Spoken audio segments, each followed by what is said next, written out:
Okay, now let us now build a path out of this Brownian bombardment where we assume the particle was stuck at one point, and let the particle now gets displaced by the impulse force, and we move it to a new position, impulse at it again, move it to a new position, impulse force at it again, and so on.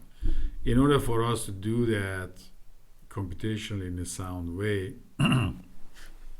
use a function in mathematics called accumulate, and you put all the displacements v1, v2, v3, v4 from that f of t function that we had, okay, and have it in such a way that you put it in the right order. And what accumulate does is that it will, if you give it 4 vectors, it will give you v1 first here, then it gives you v1 plus v2, then it gives you v1 plus v2 plus v3. It accumulates, and it gives you all of them added up together as vectors or whatever they are. v1 plus v2 plus v3 plus v4. Okay, we good so far? Now what we do is that we put that to test. We go right over here and we make 2 vectors as usual. I'm sorry, 4 vectors as usual, and we make a path. See that? Okay, we make a path here. Let's go repeat it again. And we have a path over here, this time different. Run it again, and we run the path, and we get a different path each time. We can get a little bit bolder and run 40 frames for these impulse forces, and we can see here, you can see that now I get a polyline, whole bunch of points connected by a line. Is directional though, has an arrow at the end, so you realize that the polyline is directional.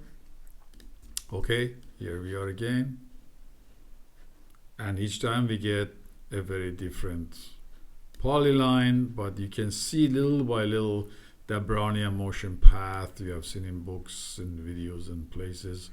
Now you're doing the same thing within a matter of very short, less than an hour or 2 effort reading our tech notes. Here it is, we animate it. Magically speaking, you're animating your first Brownian motion. Okay, and if you stop it for a second, actually go to the very end and look at the shape.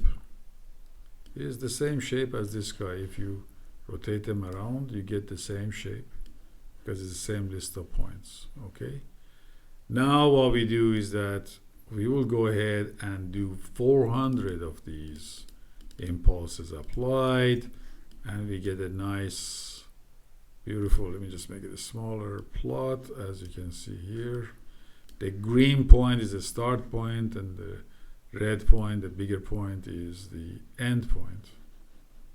Okay, and then we just go down here and let's see, we animate it.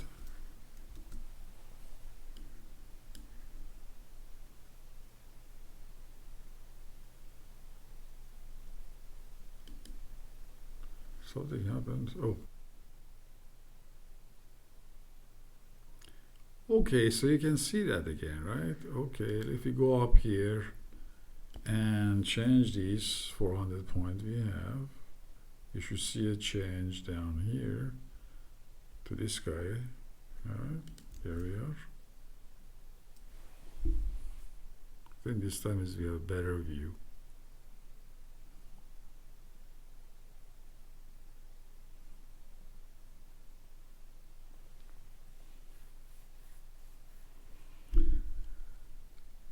Let me just go all the way to the end, and what you're seeing is the result of all these bombardments of the impulse force. Okay, again, the green sphere is where the point is started, is Brownian motion, and the path, the polylines end at the red sphere. And basically, by playing around the notebook, you wrote very few pieces of code, and you were able to get yourself a very good understanding of Brownian motion vis-a-vis the bombardment model that just about in every physics and math books or stats books they talk about.